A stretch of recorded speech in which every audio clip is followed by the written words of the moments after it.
He is good. He's doing really good. He's stable, and a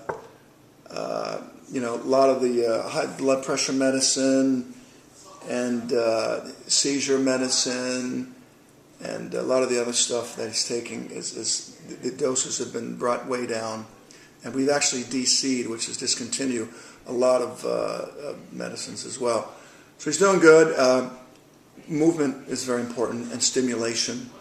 Having friends like Eli to come by and see Marcus and support him during this time, because that probably is, and you'll hear me say this a couple times, I'm sure, it's probably the single best medicine that Marcus can get is stimulation from his friends.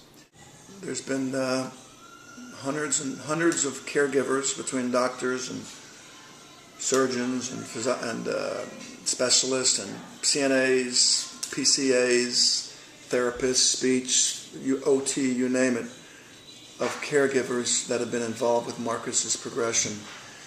But you ask those caregivers, what is it? What's the single best, what is it that who or what or how brought him back and helped bring him back best? What single thing is it? And everyone says the same thing. It's their friends, and it's the core support group, the positive support that lifts people up in this position and supports you when you're really down and weak, and you're laying there with just trying to eke out with every energy that you have in your body, just trying to eke out, doing menial little things like lifting your arm, how tough that is. So the support is very strong. So here I go again. Yeah, he's had, the first, when he had the bleed initially, on July 7th, we rushed him to the hospital, and they did a cranial procedure where they take some of the skull cap off, section of that off to relieve the pressure in the brain from the bleed, and at that time, it was that time. Then he went back, and then it was, I'm guessing about 30 days later, because of elevated pressures, he went back in for a shunt, and he put a shunt. You know what that is, a shunt? Mm-hmm. It's like a drain, and it goes from the rear part of your brain, and then it's a slight indentation. Am I talking loud enough? Yeah.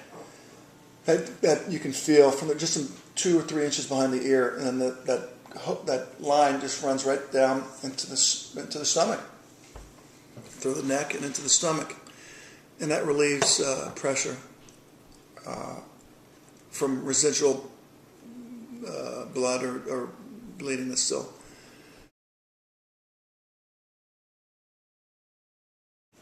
Ambien, wow. Yeah, that threw us for a loop.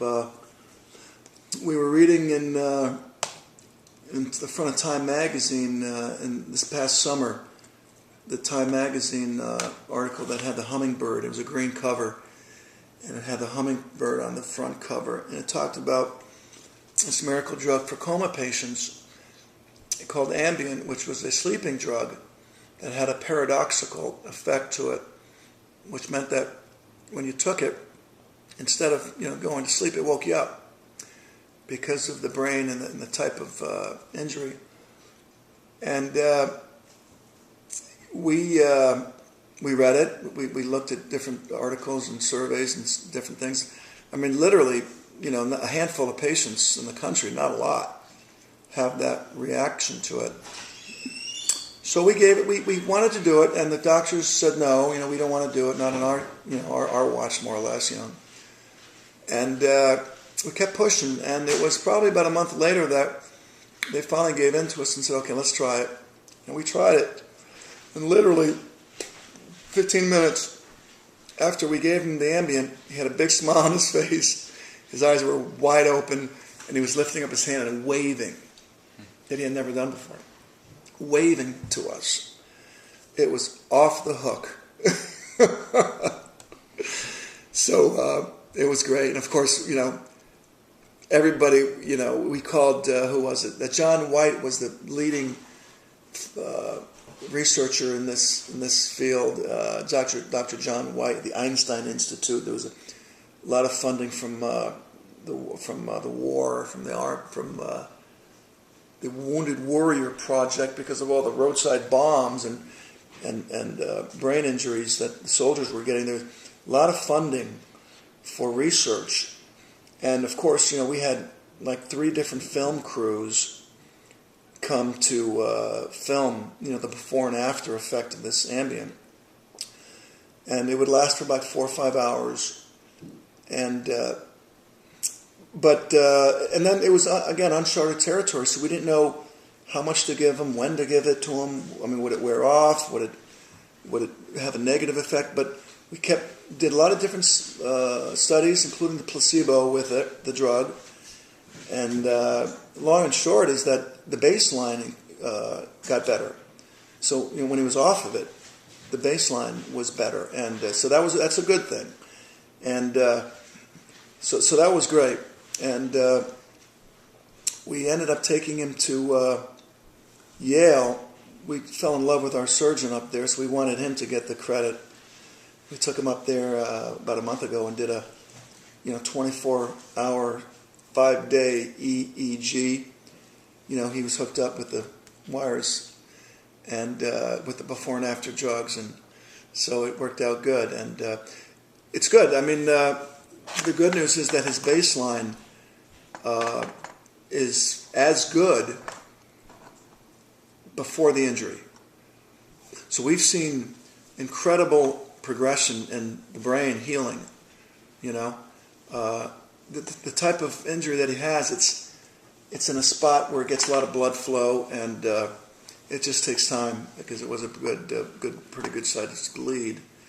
But he's getting better. I mean, I talked to the head surgeon just a month ago, and he said, "Look, Ken, we spent literally 6-7 months just between surgeries and healing up and this and that, and the drugs and trying to find out the different mixes.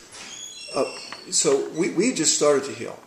Over the last month, we've just started to heal Marcus, and with him coming home now and his friends to support him, come by. Tell all your friends Eli to come by." And so that's good. It's we're very encouraged, and that he's going to get better, and he is getting better. So over 4 million people today are walking around with some form of malformation, whether it's an aneurysm or some kind of clot, AVM, arterial venous malformation. There's a lot of different things, birth defects. Some are genetic, some are not. Marcus is not genetic, but the only way to find out if you have such a birth defect is or malformation is to get a MRI, and a lot of people don't get MRIs unless you get a